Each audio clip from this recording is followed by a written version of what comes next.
तो मनुष्य में सबसे जरूरी होता है पाचन, क्योंकि जो जैव प्रक्रम है ना, तो उस जैव प्रक्रम के लिए पाचन का होना भी जरूरी है, क्योंकि ये जैव प्रक्रम है। और जैव प्रक्रम का मतलब होता ही है कि जो क्रियाएं लगातार चलती रहती है, तो हम जो खाना खाते हैं ना, तो उसका पाचन भी होना चाहिए ना। तो इसलिए सबसे पहले हम क्या करें, सबसे पहले भोजन को हम मुंह में डालते हैं, ठीक। जैसे कोई भी भोजन को हम सबसे पहले क्या करेंगे, मुंह में डालेंगे। तो मुंह में डालेंगे, उसके बाद में उसको दांतों से चबाएंगे, ठीक। तो दांत 4 तरह के होते हैं, ठीक। तो कुछ का काम होता है उसको काटना यानी चीरना, और कुछ का काम होता है उसे पीसना, ठीक। और कुछ का काम होता है उसे चीरना, ठीक। बात समझ में आ गई ना कि दांत 4 प्रकार के होते हैं। मैं यहां पर लिखता हूं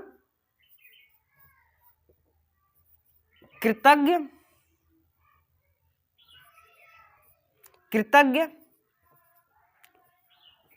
रधनक, अग्रचवर्णक और चवर्णक। ये 4 तरह के दांत होते हैं, ठीक है। तो इनमें कुछ का काम है उसको चीरना और इसका काम है पीसना, ठीक। चीरना पीसना। तो उसके बाद में फिर क्या करेंगे, फिर हम उसको अंदर लेंगे, ठीक है। उसको मतलब सबसे पहले क्या करें, सबसे पहले भोजन को हम चबाएंगे, यानी जहां से भोजन लिया उसके बाद में उसको हम चबाएंगे। उसके बाद में हम क्या करेंगे, उसके बाद में हम उसको लीलेंगे ना। तो लीलेंगे कैसे, एक ग्रहणी होती है, ठीक। इतना समझ में आ गया ना कि दांत 4 प्रकार के होते हैं।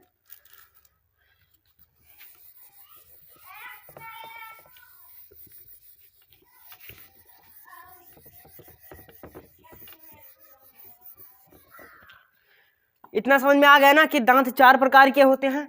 उसके बाद में आता है सबसे फिर लीलेंगे ना उसको, मतलब अंदर लेंगे ना।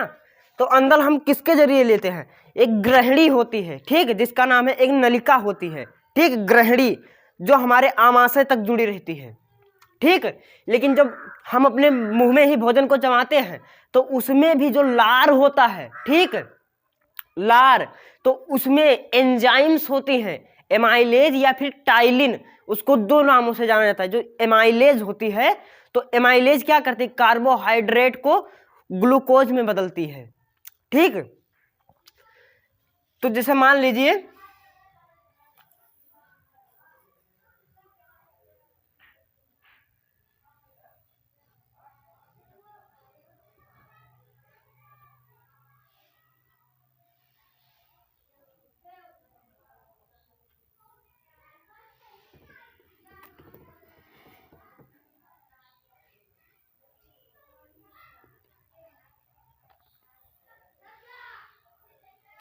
ठीक, बात समझ में आ गई ना कि एमाइलेज होती है वहां पर।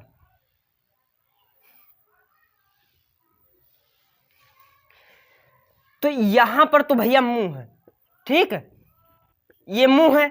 और मुंह के यहां से जो यहां तक ये जो आई है ना, इसे ये नलिका, इसे हम क्या कहते हैं, ग्रहणी कहते हैं, ठीक। और जो ग्रहणी में जब भोजन जाता है ना, तो एक गति से जाता है जिसका नाम है क्रमानुकुंचन, ठीक। क्रमानुकुंचन का मतलब, जैसे आप लोगों ने मतलब कभी कभी देखा होगा कि जो सांप होता है ना, तो जो मेंढक को कैसे लीलता है, यानी जो मेंढक को जो लीलता है ना, तो पहले क्या होता है, पहले यहां पर ऐसे गोलिया रहता है, उसके बाद में ये फिर ऐसे पसर जाता है, फिर आगे बढ़ता है, फिर ऐसे हो जाता है, फिर आगे ही ऐसे हो जाता है। तो इसी को कहते हैं क्रमानुकुंचन, ठीक। तो बात समझ में आ गई ना कि क्रमानुकुंचन के द्वारा, ठीक। तो क्रमानुकुंचन के द्वारा आप समझ गए कि यहां पर कहां तक जाता है, आमाशय में जाता है। सबसे पहले ही यहां पर आमाशय लगा होता है, ठीक, आमाशय लगा होता है।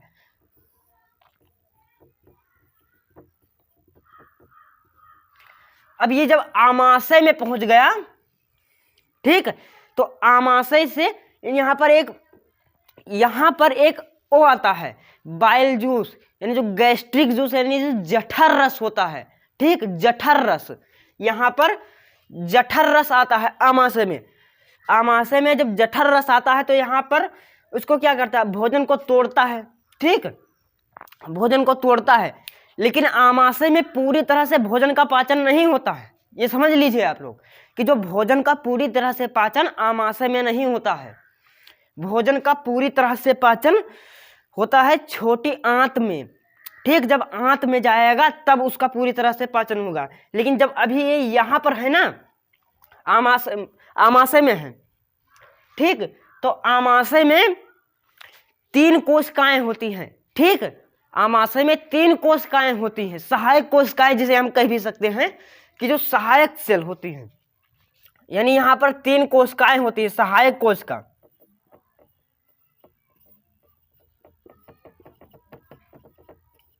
सहायक कोशिका, ठीक है। तो जो 3 कोशिका है, तो जो तीनों का अलग अलग कार्य होता है। यहां पर होती है सबसे पहले पेप्टिक, जो एंजाइम का निर्माण करती है। पेप्टिक कोशिका होती है जो एंजाइम बनाती है।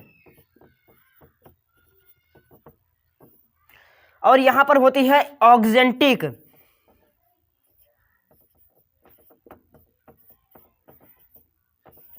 ऑक्जेंटिक कोशिका होती है। तो यह कोशिका से हाइड्रोक्लोरिक अम्ल आता है, ठीक है। हमारे शरीर में भी जो हाइड्रोक्लोरिक एसिड पाया जाता है तो वह हाइड्रोक्लोरिक होता है, ठीक है, HCl कहते हैं। हाइड्रोक्लोरिक एसिड निकलता है। और एक होती है म्यूकस, ठीक, जो म्यूकस का निर्माण करती है, ठीक। तीसरी जो होती है म्यूकस, यह म्यूकस का निर्माण करती है, ठीक। सबसे पहले क्या हो, जैसे यहां पर भोजन आमाशय में पहुंच गया, ठीक, आमाशय में पहुंचा, आमाशय के बाद में आमाशय से क्या आया, जठर रस आया, ठीक, यानी गैस्ट्रिक जूस,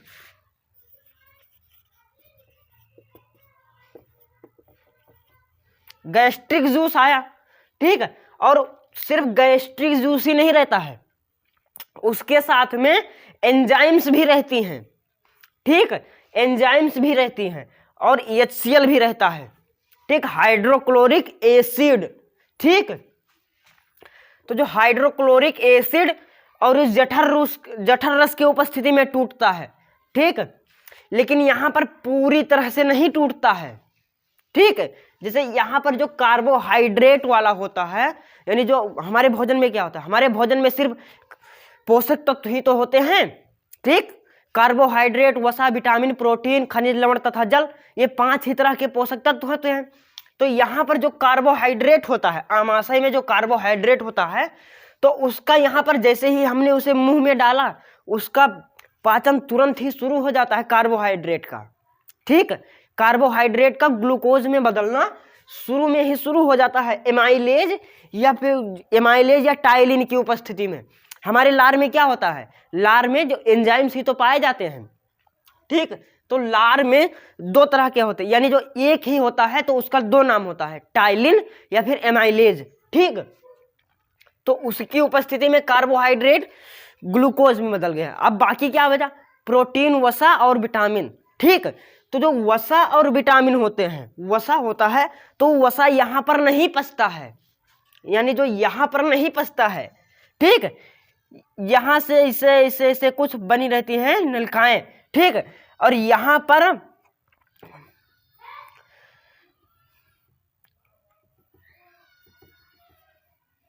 ठीक, ये होता है अग्न्याशय,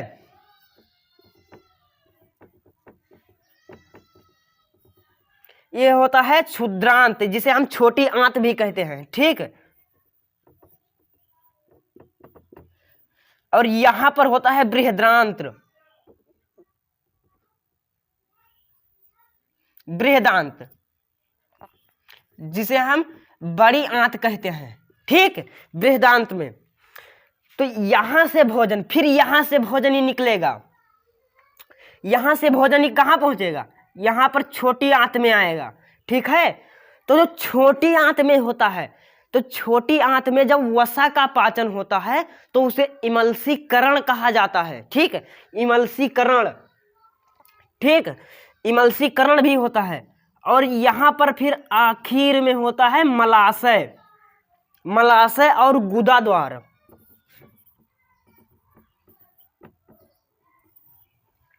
ठीक, तो यहां पर आप इतना समझ गए कि जैसे आपने भोजन लिया तो यहां से कहां आमाशय में पहुंचा, और आमाशय में उसका आंशिक पाचन हुआ, पूर्णतः पाचन नहीं हुआ। ठीक, आमाशय में पूर्णतः पाचन नहीं होता है। ये बात आप अगर जो कोई समझ लीजिए कि आप लोग कभी कभी क्या करते हैं कि लावा चबाते हैं कि नहीं, चूरा होता है गाँव में लोग क्या चबाते हैं, चूरा चबाते हैं ना। तो जब चूरा चबाते हैं तो आप जितना भी चबाते चले जाएंगे पर आपको ऐसा नहीं लगेगा कि हमारा पेट भर गया। ठीक, ऐसा नहीं होगा। आप चबाते चले जाएंगे, आपको भूख लगी रहेगी, पर ऐसा नहीं है कि उससे आपको एनर्जी नहीं मिलती है, एनर्जी मिलती है। ठीक, पर उससे ये नहीं लगेगा कि हमने कुछ खाया था। लेकिन जब आप कोई भारी खाना खाओगे, यानी कोई तेल युक्त वसा युक्त भोजन करोगे, तो आपको लगेगा कि हमने कुछ खाया है। ठीक, जैसे आपने चावल खाया है तो चावल में क्या होता है, कार्बोहाइड्रेट ही ज्यादा होता है उसमें। ठीक, तो कार्बोहाइड्रेट कुछ समय के बाद में टूट जाता है और फिर आपको ऐसा लगता है कि हमारा पेट खाली हो गया। ठीक, तो जब आप लोग चूरा उरा चबाते हैं ना, तो उसमें क्या होता है कि हम चबाते चले जाते हैं, चबाते चले जाते हैं, पर ऐसा नहीं होता है कि हमें लगे कि हमारा पेट भर चुका है। ठीक, हमें ऐसा ही लगता है कि हमारा पेट खाली है और हम चबाते चले जा रहे हैं। ठीक, तो आप समझ गए ना इसका मतलब। तो इसलिए जो कार्बोहाइड्रेट होता है, तो कार्बोहाइड्रेट शुरू में ही टूटना शुरू हो जाता है। यहां पर होता है लार ग्रंथि। ठीक, यहीं से होती हैं, निकलनी शुरू होती हैं, यहीं से निकलती हैं एंजाइम्स। ठीक, टाइलिन या फिर एमाइलेज, तो उसी यहीं से कार्बोहाइड्रेट का पाचन शुरू हो जाता है। और जो क्षुद्रांत होता है, यहां पर इमल्सीकरण होता है। ठीक, यहां से जो आमाशय से भोजन आता है, ठीक, आमाशय से जो भोजन आता है, तो आमाशय से जो भोजन आता है तो यहां पर लीवर से, यानी जो यकृत होता है, तो यकृत रस बनाता है, यानी पित्त रस। तो पित्त रस में क्या होता है, पित्त लवण होता है, यानी यकृत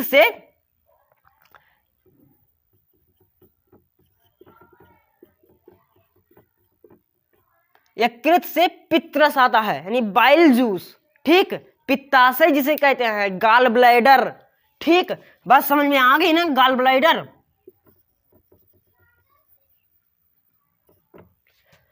गाल ब्लैडर, तो गाल ब्लैडर से क्या आता है, पित्त आता है, पित्त रस। ठीक, जिसमें पित्त लवण होता है। और जो आमाशय से भोजन आता है वो अम्लीय होता है। ठीक, तो वह पित्त रस के प्रभाव से उसे क्षारीय बनाया जाता है। ठीक, हम जो भोजन करते हैं तो हमें भोजन करने से पहले जो हमारा लार होता है, यानी जो हमारी लार होती है, तो वो अम्लीय होती है। ठीक, लेकिन हमने भोजन किया, भोजन आमाशय में पहुंचा, आमाशय में उसका आंशिक पाचन हुआ। ठीक, तो जब आमाशय में उसका आंशिक पाचन हो गया, आमाशय में जब आंशिक पाचन हो गया तब वो कहाँ जाएगा, छोटी आंत में जाएगा। छोटी आंत में यहाँ पर कुछ उंगली के आकार के रसांकुर पाए जाते हैं। यहाँ पर छोटी आंत में कुछ रसांकुर पाए जाते हैं उंगली के आकार के। ठीक, तो उनसे एंजाइम्स निकलती हैं, अनेक तरह की एंजाइम्स निकलती हैं। ठीक, तो उसी एंजाइम्स की उपस्थिति में वसा का पाचन इमल्सीकरण होता है। इमल्सीकरण का मतलब आप समझ रहे होंगे। ठीक, बात समझ में आ गई ना। उसके बाद में बाकी जब भोजन पच जाएगा, उसके बाद में क्या बचेगा, उसके बाद में जब वेस्टेज बचेगा ना, बाकी जो बच गया भोजन, ठीक, तो वो कहाँ जाएगा, मलाशय में जाएगा। ठीक, मलाशय में पहुंचता है। ठीक, तो जब बाकी जो अपच हुआ भोजन यानी जो बचा हुआ होता है, तो उसका वो विष्ठा के रूप में, यानी विष्ठा के रूप में गुदा द्वार से निकल जाता है।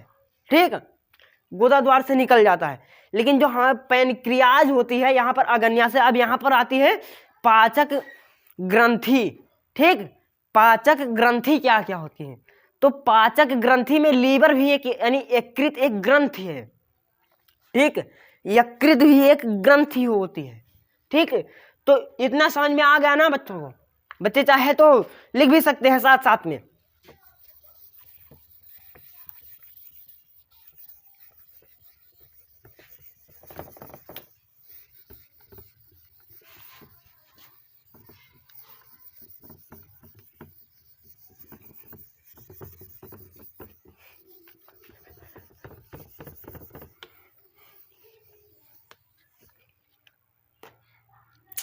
पाचक ग्रंथियां भी होती हैं, ठीक। तो पाचक ग्रंथियां में सबसे पहले आता है लीवर यानी यकृत,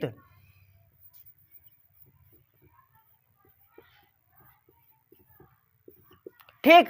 तो लीवर से एक हिपेरिन नामक पदार्थ निकलता है, हिपेरिन, ठीक। यह भी पाचन में सहायता करता है। और यहीं से जो पित्तरस आती थी, ठीक, पित्तरस, तो यही पित्तरस की उपस्थिति में अम्लीय भोजन को क्षारीय में बदला जाता है, ठीक। जो भोजन होता है, जो आमाशय से आता है भोजन, तो उसको क्षारीय में बदला जाता है, ठीक। और भोजन का पूरी तरह से पाचन हो जाता है। और फिर यहाँ पर सहायक ग्रंथियां में होती है अग्न्याशय। अग्न्याशय एक ग्रंथि है, ठीक। ये कुछ इस तरह की होगी, ठीक। ये कुछ इस तरह से होती है अग्न्याशय,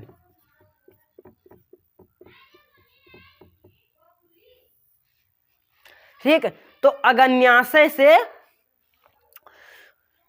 एंजाइम्स भी स्रावित होता है और हार्मोन भी स्रावित होता है। ये लोग आप ध्यान रखिए कि अग्न्याशय एक ऐसी ग्रंथि है जो एंजाइम्स और हार्मोन दोनों रिलीज करती है, ठीक। तो हार्मोन्स में तीन एमाइलेज होते हैं, मतलब 3 होते हैं एंजाइम्स, एमाइलेज, लाइपेज और ट्रिप्सिन, ठीक। एमाइलेज,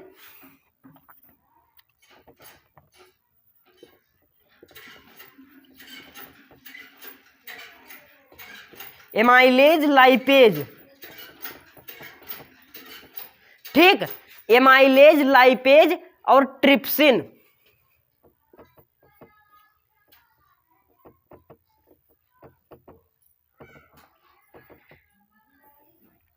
तो एमाइलेज का काम है कार्बोहाइड्रेट को तोड़ना। कार्बोहाइड्रेट का पाचन कहाँ से? शुरू से ही हो जाता है ना। जैसे हमने भोजन को मुंह में धरा, मतलब मुंह में रखा, तो वहीं से कार्बोहाइड्रेट का पाचन ग्लूकोज में होने लगता है। ग्लूकोज यानी शर्करा में, ठीक, ग्लूकोज में।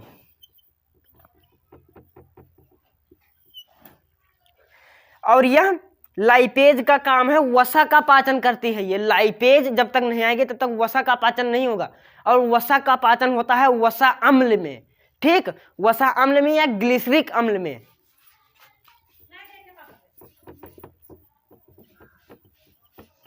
वसा अम्ल में होता है।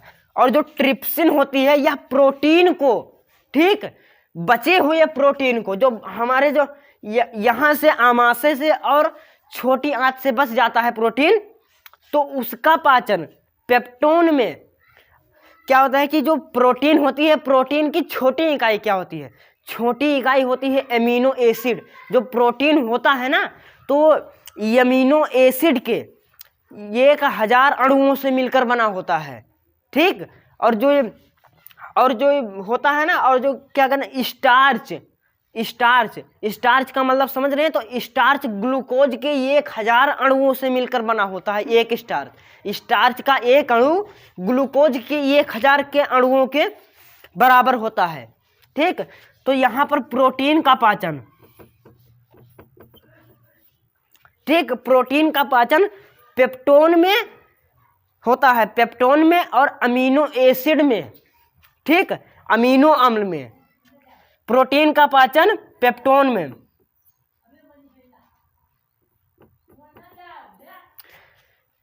में, और अमीनो एसिड में होता है, ठीक। और ये पैनक्रियाज से ही निकलती है। और पैनक्रियाज से 2 तरह के हार्मोन निकलते हैं। जिनका नाम है ग्लूकेगॉन और इंसुलिन। ठीक, इतना समझ में आ गया ना।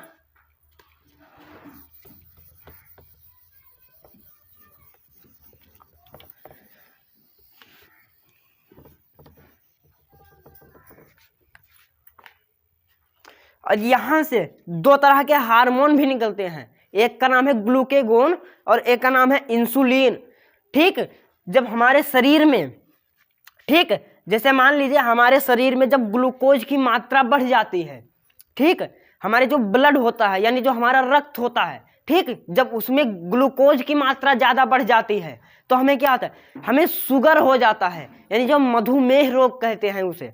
ठीक, तो जब हमारे शरीर में, हमारे रक्त में ग्लूकोज की मात्रा बढ़ गई और वहां पर जब इंसुलिन आया तो ग्लूकोज को वो कम कर देता है, यानी ग्लूकोज का अवशोषण कर लेता है।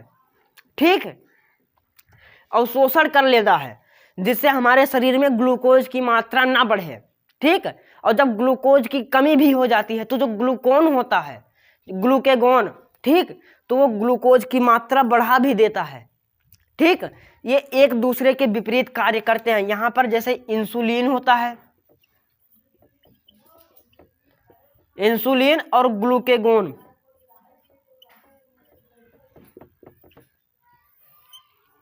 जब हमारे शरीर में ग्लूकोज बढ़ जाता है तो इंसुलिन आता है और ग्लूकोज का अवशोषण कर लेता है। ठीक, उसे कम कर देता है, उसका पाचन कर देता है ग्लाइकोजन में।